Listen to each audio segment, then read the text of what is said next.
अस्सलाम वालेकुम। क्या हाल है जी? खैरियत है? ठीक ठाक हैं आप लोग? अच्छा, देखिए जी, कुछ क्वेश्चंस हैं मेरे पास अमेज़ॉन और ईबे के हवाले से, ड्रॉप शिपिंग के हवाले से।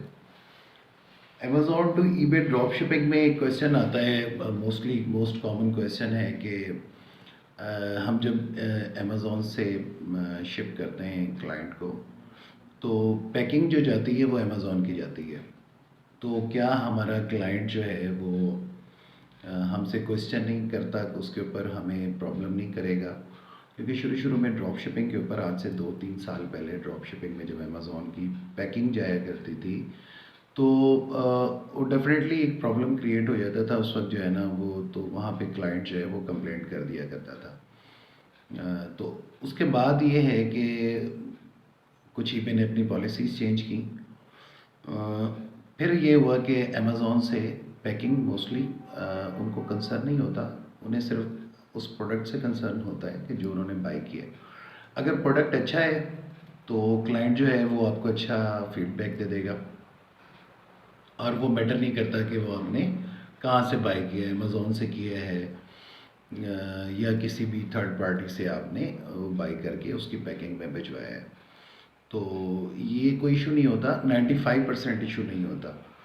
तो 5% कुछ लोग ऐसे होते हैं कि जो ड्रॉप शिपर्स होते हैं, वो इसका एज ले जाते हैं। वो समझ जाते हैं कि हाँ जी, वो आपको थोड़ा सा फीडबैक जो है वो कर देते हैं। कुछ अच्छे बायर्स भी होते हैं, वो भी आपको फीडबैक लिख देते हैं कि जी ये जो है अपना अमेज़ॉन की पैकिंग में मुझे मिला है। बट वो मैटर नहीं करता, वो उसमें वो नेगेटिविटी में नहीं आता, वो आपका नेगेटिव फीडबैक नहीं मिलता मोस्ट ऑफ टाइम ना।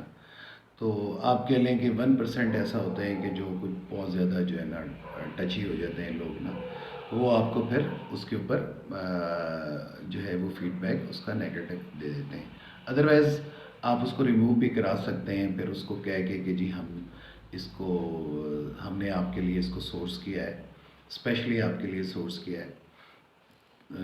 तो ये, और हमारे पास अवेलेबल नहीं था स्टॉक में, ठीक है।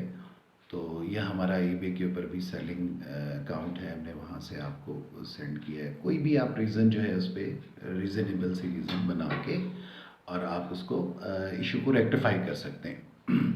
तो ये क्वेश्चन, ये सवाल कि जी क्या हम जो है वो अमेज़ॉन से करेंगे तो ये प्रॉब्लम तो नहीं, नहीं नहीं, अमेज़ॉन से प्रॉब्लम नहीं आना। अमेज़ॉन आप किस लिए चूज़ करते हैं कि अमेज़ॉन जो है वो आपको बेस्ट सर्विसेज प्रोवाइड कर रहा है। देखिए, next day delivery, same day delivery, ठीक है। रिटर्न्स की आपको फैसिलिटी वो दे रहा है, ठीक है। क्लेम की आपको जो है वो गारंटी अमेज़ॉन आपको प्रोवाइड कर रहा होता है। प्रोडक्ट जो है रिलायबल, वो आपको जो है वो अमेज़ॉन आपको गारंटी कर रहा होता है, ठीक है। तो आई थिंक कि इतनी गारंटीज़ मिलने के बाद तो फिर ऐसा कुछ नहीं होता कि आपको कोई प्रॉब्लम, क्लाइंट को भी प्रॉब्लम नहीं आता। क्लाइंट कहता है बस मुझे जो चीज़ मैंने मांगी है मुझे वो चीज़ मिल जाए, ठीक है। सेम स्पेसिफिकेशन के साथ आप चीज़ दें, कोई प्रॉब्लम नहीं आता, ठीक है। तो ये तो एक क्वेश्चन था। तो मैंने कहा मैं आपको इसको थोड़ा सा ब्रीफ करता जाऊँ। यहाँ पे मोस्ट मैं देख रहा था कि क्वेश्चंस मिल रहे थे। अच्छा, उसके साथ-साथ कुछ उसमें ये भी था कि जी हम यूएसए मार्केट में जब हम वॉलमार्ट से लगाते हैं तो अ, वहाँ पे हमें प्रॉब्लम ये आता है कि वॉलमार्ट कैंसिल कर देता है। उसकी कुछ रीज़न्स होती हैं कि वॉलमार्ट कैंसिल कब कर रहा होता है कि आपका जो कार्ड है, थोड़ा-सा आप अपनी कार्डिंग पे तवज्जो दें। वो जो कार्ड आप जो यूज़ कर रहे हैं, वो कौन सा यूज़ कर रहे हैं।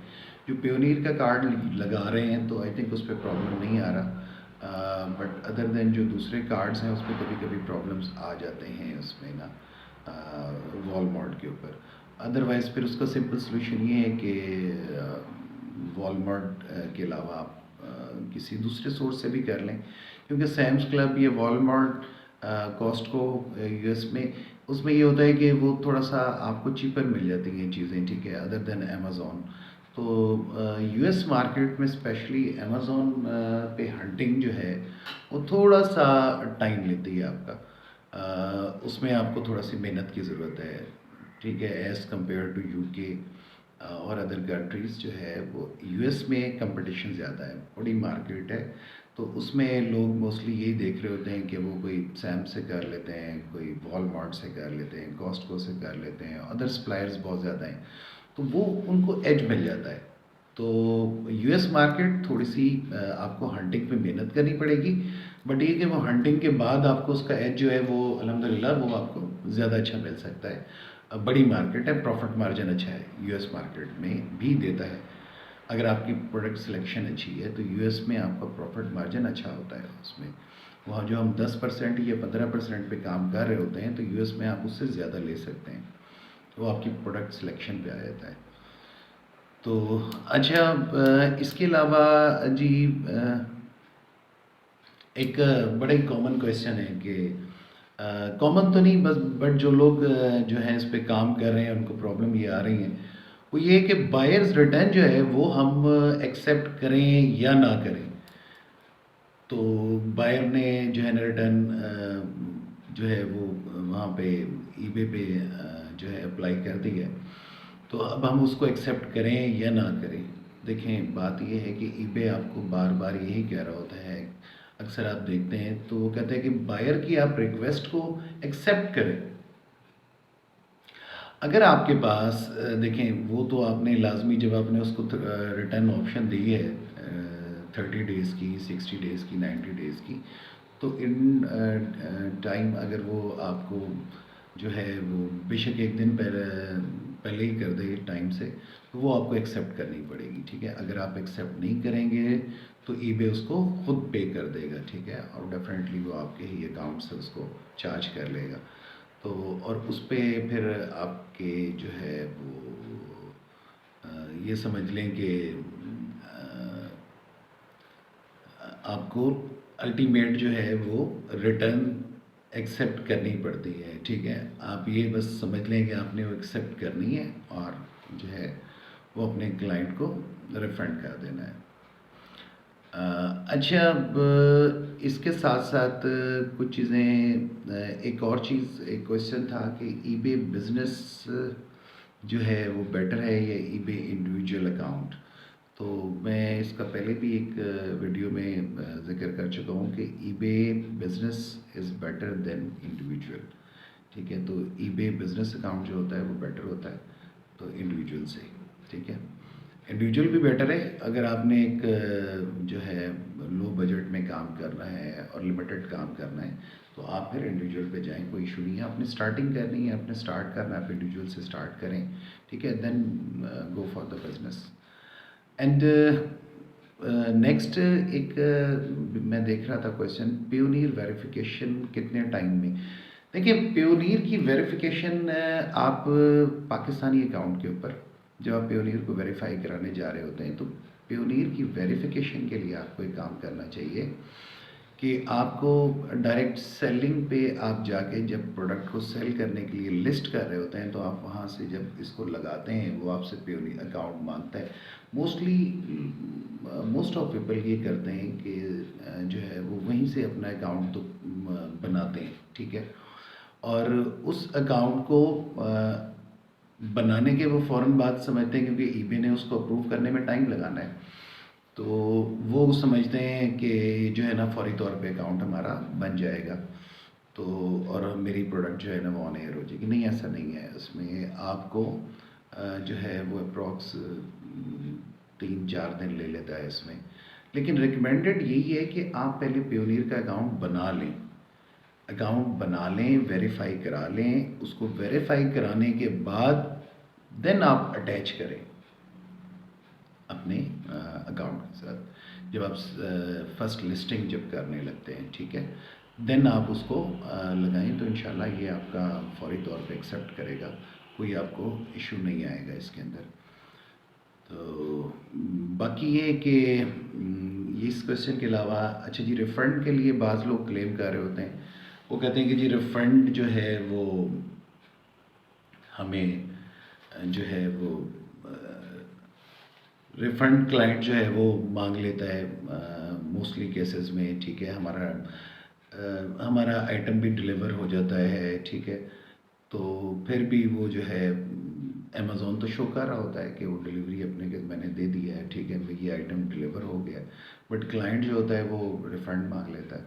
तो कुछ जगहों पे मजबूरी होती है कि हमें रिफ़ंड करना पड़ता है, ठीक है।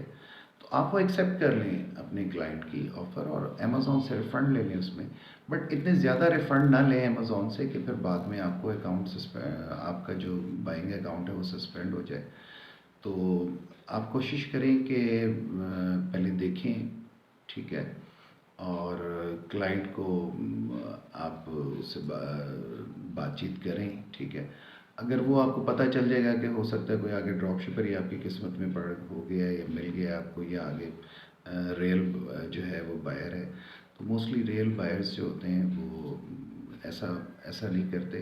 हाँ, कुछ फेक जो हैं वो जो लोग हैं जो बायर्स हैं, अ, वो भी आपके लिए 2-3% लोग होते हैं, वो ऐसा प्रॉब्लम करते हैं। तो नेक्स्ट टाइम आए तो आप उनको ब्लॉक भी कर सकते हैं अपने जो है अपने अकाउंट से। तो ये भी एक क्वेश्चन जो है वो था, तो मैंने कहा मैं आपको ये रिफ़ंड के हवाले से, कुछ लोग कहते हैं जी रिफ़ंड ना करें, उसे ये कर दें, उसे ये कह दें, उसे ये कह दें कि जी हमें तो वो हमने भिजवा दिया है, हमने ये कर दिया है, हमने वो कर दिया है। तो नहीं, ऐसा नहीं है, आप सिंपल उसको रिफ़ंड करके रिफ़ंड आप क्लेम कर लें जाके अमेज़न से, ठीक है। तो कोशिश करें कि कम से कम हो, ये केसेस होते भी कम हैं, तो आप जाके बजाय परेशान होने के यहाँ से उसको रिफ़ंड करें, एक्सेप्ट करें, उधर से अमेज़न से क्लेम कर लें। तो जो लोग अमेज़न से कर रहे हैं, ठीक है, यूएस मार्केट में जो वॉलमार्ट है, ये बाकी हैं, तो उनकी अपनी स्ट्रेटजी है, पॉलिसी है, तो उस हिसाब से देख लें। बाकी जो अमेज़न है, अमेज़न तो आपका रिफ़ंड करता है, ठीक है। तो कोशिश करें कि यूएस मार्केट में आप ट्रैकिंग जो है वो ट्रैकिंग अपनी इन टाइम करें, जितने भी हैं, जहाँ पे भी हैं, ये लाजमी आप लोग जो है ना इस पे ध्यान करें, क्योंकि अकाउंट सस्पेंशन जो है वो आपकी अकाउंट हेल्थ जो है वो इससे आपकी अफेक्ट होती है। तो आई थिंक ये 4-5 क्वेश्चन थे, तो इंशाल्लाह नेक्स्ट कोई क्वेश्चन होते हैं तो फिर मैं आप हाज़िर होता हूँ, ठीक है ji. Thank you very much.